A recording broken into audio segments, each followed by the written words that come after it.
Good morning, guys. Our next topic is regarding to accounting principles.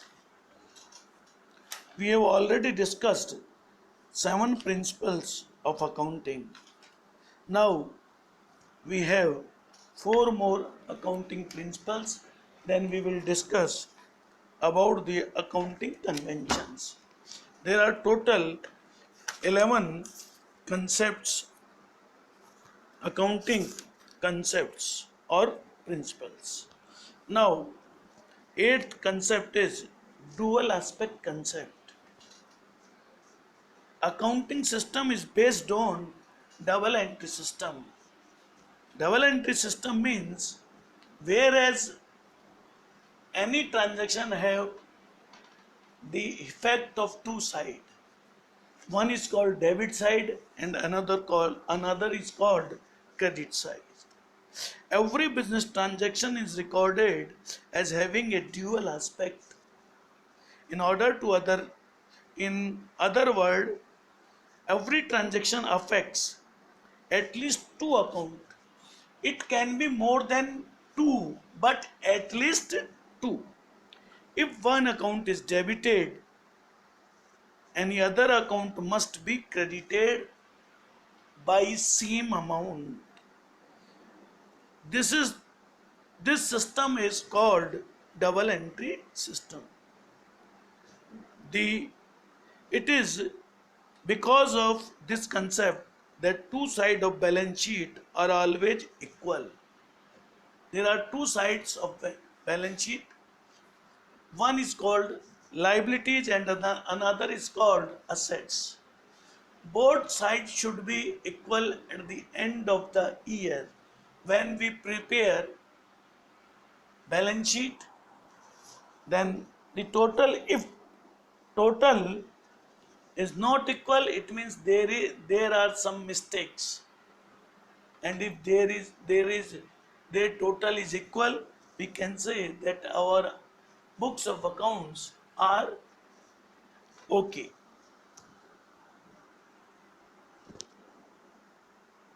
Always assets equals to liabilities plus capital, or we can say capital equals to assets minus liability. If we want to know what is our capital, so the total of asset side may say the total of liabilities, if we deduct, then we get the capital of proprietorship. For example, X commence business with 20 lakh cash and take loan 5 lakh from bank. तो capital हो गई इसकी 20 लाख जो liability side में लिखेंगे, और loan bank से लिया 5 लाख, वो भी लाइबिलिटी साइड में लिखेंगे. The total of liability side is 25 lakh. But जो ही ये 25 लाख रुपए आपने लिखा, तो हमारे पास कैश भी 25 लाख रुपए हो जाएगा. And cash is shown in asset side. Cash 20 lakh तो कैपिटल के रूप में आ गया और 5 लाख रुपए लोन में आ गया, तो it equals to 25 lakh. Remember, every transaction should be equal in debit or credit side.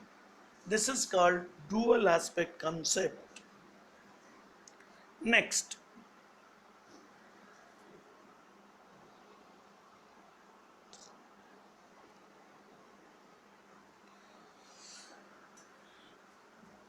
revenue recognition concept. Revenue recognition concept means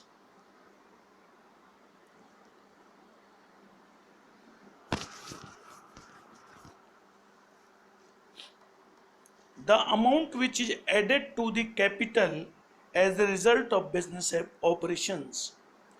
Revenue is earned by sale of goods or by providing of service. जब तक हम माल बेचेंगे नहीं या service नहीं देंगे, तब तक हम रेवेन्यू जनरेट नहीं कर सकते हैं. This concept tells us that concept of revenue recognition determines the time or the particular period in which the revenue is realized. जिस पीरियड में हमने रेवेन्यू रिलाइज किया उसी साल में उस ट्रांजैक्शन को हम बुक्स में लिखेंगे.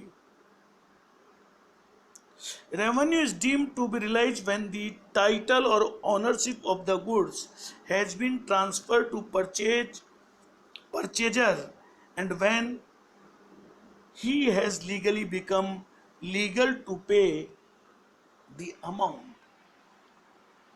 यदि हमने जब तक हमने किसी व्यक्ति को लीगली जो माल हमने बेचा है, तो परचेजर को जब तक हमने उसको लीगली हैंडओवर नहीं कर दिया तब तक वो ट्रांजैक्शन हम इनकॉर्पोरेट नहीं करेंगे, बिकॉज तब तक रेवेन्यू रिकग्नाइजेशन कंसेप्ट पूरा नहीं होगा. For example, on 1st January supply the goods. On 1st January firm get a order that on 20th January please supply the goods, and he paid 20,000 in advance. We will not incorporate this transaction till 20th January, क्योंकि जब तक हमको purchaser ने कहा कि मैं 20,000 रुपये भेज रहा हूं और ये माल आप मुझे 20 जनवरी को आप भेजे, तो चूंकि गुड्स का टाइटल 20 जनवरी को ही ट्रांसफर होगा परचेजर के अकाउंट में, इसलिए हम इस ट्रांजैक्शन को 20 तारीख में ही लिखेंगे, न कि 1 तारीख को एडवांस होने की स्थिति में लिख देंगे.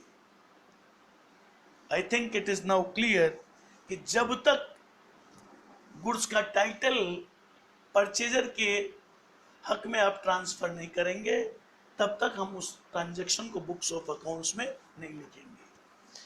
But there are some exceptions. कुछ एक्सेप्शंस है जिसमें हम अगर उसका टाइटल ट्रांसफर नहीं होता है तो भी हम उस ट्रांजैक्शन को लिख देंगे. फॉर एग्जाम्पल, यदि हमने कोई भी सामान इंस्टॉलमेंट में खरीदा, तो इंस्टॉलमेंट में जब आप कोई सामान खरीदेंगे तो उसका टाइटल आपको ट्रांसफर होगा जब लास्ट इंस्टॉलमेंट पे कर देंगे. लेकिन बिजनेस में ऐसे ट्रांजैक्शन को हम उसी वक्त लिख देंगे, ये मानते हुए कि फर्स्ट इंस्टॉलमेंट आती हम लिख देंगे, ये मानते हुए कि इसका टाइटल हमें ट्रांसफर करना होगा. इसी तरह अगर लॉन्ग टर्म के कंस्ट्रक्शन प्रोजेक्ट हैं तो उस कंस्ट्रक्शन प्रोजेक्ट में भी अगर एडवांस हमको मिल गई, आपने हाउस खरीदा 5 साल में बन के तैयार होगा, केवल आपने 1 लाख रुपए एडवांस दिया या आपको मिला, तो भी हम ऐसी कंडीशन में उसको ट्रांजैक्शन मानकर लिख देंगे. और तीसरा है, अगर आपके पास कोई माइनिंग है, माइनिंग मीन्स खान, तो जब भी खान में आप माल निकालना शुरू कर देंगे उसी दिन से उसका ट्रांजैक्शन को मान लिया जाएगा. Next concept is matching concept. This concept is very important for correct determination of net profit. According to this concept, in determining of net profit, the business operation, all costs which are applicable to the revenue of the period should be charged against that revenue.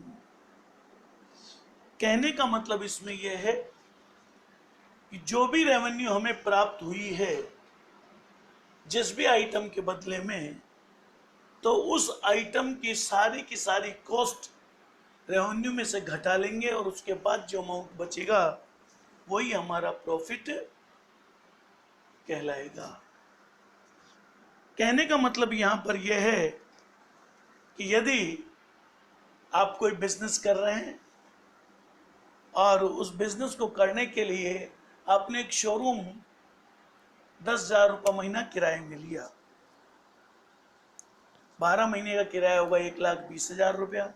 आपने अभी 1 लाख रुपया showroom मालिक को किराए का दे दिया और 20,000 रुपया अभी बाकी है, और साल भर में आपने 2 लाख रुपए का माल बेच दिया।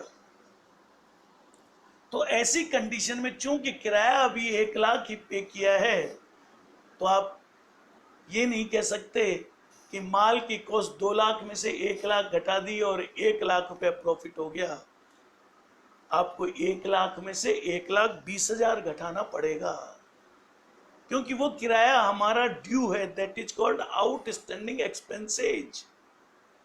तो एक्चुअल प्रॉफिट जानने के लिए उस पीरियड के, जिस पीरियड का हम अकाउंटिंग स्टेटमेंट बना रहे हैं, उसके सारे खर्चे 12 महीने के और सारी रेवेन्यू 12 महीने की, चाहे वो अभी प्राप्त हुई है या नहीं हुई, उनको जोड़ने के बाद ही अकाउंटिंग स्टेटमेंट तैयार किया जाएगा, that is called matching concept.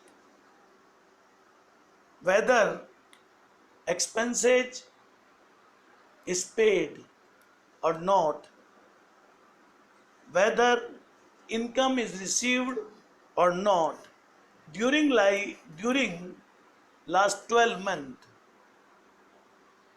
it will be incorporated before the calculation of profit. And last concept is objectivity concept. This concept required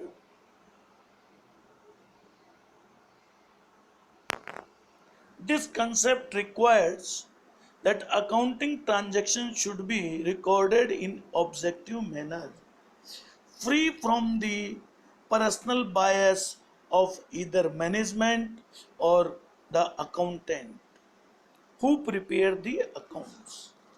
किसी भी व्यक्ति के दबाव में आके आपको अकाउंट्स नहीं बनाने हैं। मान लीजिए एक्चुअल में लॉस हो रहा है, मैनेजमेंट सोच रहा है कि अगर हम लॉस बताएंगे तो हमारी फर्म की गुडविल कम हो जाएगी, तो वो किसी चीज को छुपा ले, या वो आपसे कहे कि इस चीज को बाद में बता दीजिएगा, या अकाउंटेंट खुद अपने उसका कोई फायदा हो और उसके कारण से वो कोई चीज छुपा रहा है। ये कंसेप्ट बताता है कि ऐसा नहीं होना चाहिए। When it is possible, how it is possible? It is possible only when cash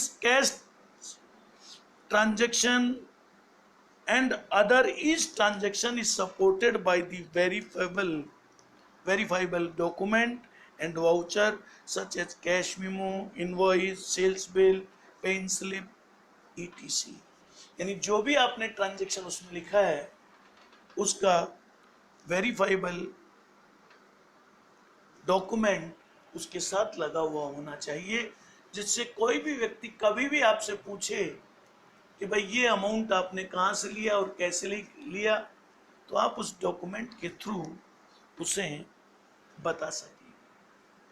you can prove the amount. तो these are the 11 concept.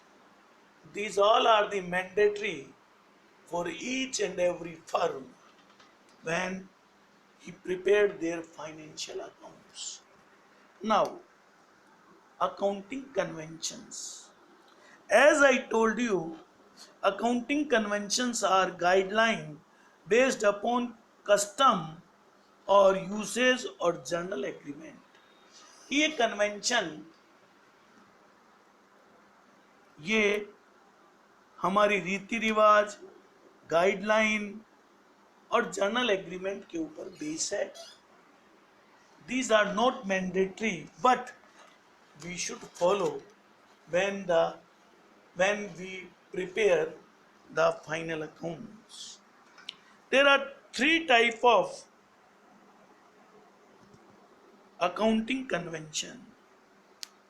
First, convention of full disclosure. Convention of full disclosure हमें यह बताती है, this convention require that all significant information relating to the economic affairs of the enterprises should be completely disclosed. In other words, there should be a significant disclosure of information which is of material interest to the user of the financial statement, such as proprietor, present and potential creditor, investor and others. कुछ ऐसी information हो जाती है जो money related नहीं होती है, तो हम उसे इन मनी टर्म में नहीं होती है, तो हम उसे अकॉर्डिंग टू कंसेप्ट हम उसको बुक्स में नहीं दिखाते. लेकिन अकाउंटिंग कन्वेंशन ये बताती है कि कुछ ऐसी चीजें जो कि प्रोप्राइटर के लिए, बैंक्स के लिए, क्रेडिटर्स के लिए बताना जरूरी हो, वो सारी चीज आपको आपके फाइनेंशियल अकाउंट बनाने के बाद नीचे फुटनोट में शो होनी चाहिए. For example, contingent liability. Contingent liability वो लायबिलिटी होती है जिसके बारे में भी ये डिसाइड नहीं कि ये लायबिलिटी होगी या नहीं होगी. फॉर एग्जाम्पल, कभी आपकी फर्म में इनकम टैक्स की रेड हुई और इनकम टैक्स वालों ने डिमांड निकाल दी 50 लाख रुपए की. आपने कहा कि नहीं, हमारी बुक्स बिल्कुल सही हैं, और आप उसके अगेंस्ट में कोर्ट में चले गए. कोर्ट ने उस पर अभी इनिशियली स्टे लगा दिया कि भाई हम इसको सुनेंगे और उसके बाद वो फैसला देंगे. तो this is called contingent liability, कि ये भी लायबिलिटी है भी और नहीं भी, जब तक फैसला नहीं हो जाए. तो ऐसी चीजों को आप बुक्स ऑफ अकाउंट्स बनाने के बाद बैलेंस शीट के नीचे फुटनोट में लिख दें. It is called convention of full disclosure, कि कोई भी ऐसी चीज छुपाई नहीं जाए. या साल के आखिर में आपने स्टॉक की वैल्यूएशन का मेथड चेंज कर दिया हो, या आपने मार्केट वैल्यू जो इन्वेस्टमेंट की है, मान लीजिए लॉस 50,000 का इन्वेस्टमेंट किया था, अब 30,000 का ही हो गया, तो ऐसी कंडीशन में आपको ये चीज फुटनोट में शो करनी चाहिए. नेक्स्ट है convention of materiality, materialibility. Convention of materialibility means हमें केवल उन्हीं चीजों को बुक्स में शो करना चाहिए जो बिजनेस से रिलेटेड है. यानी this convention is an exception of the convention of full disclosure. मैंने इससे पहले फुल डिस्क्लोजर में तो ये बताई कि कोई भी चीज छुपानी नहीं चाहिए, बाकी सभी को लिखना चाहिए. और इसमें मैं कह रहा हूं आपको कि केवल वही आनी चाहिए इंफॉर्मेशन जो मैटेरियलिबिलिटी के अकॉर्डिंग हो चाहिए. तो ऐसी कंडीशन में ये बिल्कुल सही है कि आप सिर्फ उसी इंफॉर्मेशन के बारे में बिजनेस का रिलेशन हो, रिमेनिंग आप शो नहीं करेंगे.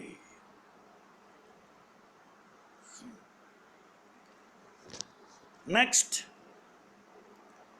And last,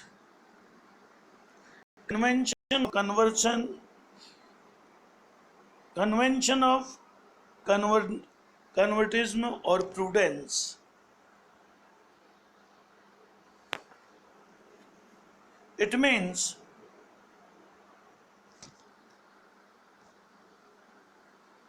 according to this convention, all anticipatory losses should be recorded in the books of accounts, but all anticipatory of unrealized gain should be ignored. यानी future में यदि हमें किसी चीज़ से लॉस होना है तो हम उसे फुटनोट में जरूर बतावें, और अगर फ्यूचर में हमें कोई गेन होना है तो ये ज़रूरी नहीं कि हम उसको शो करें। I think these three are conventions। इसके बाद मैंने आपको कुछ short answer questions, fill in the blanks and match the and choose the alternate दिए हैं। Please solve all these questions। I will send the answer sheet in the evening। Thank you very much। Have a nice day।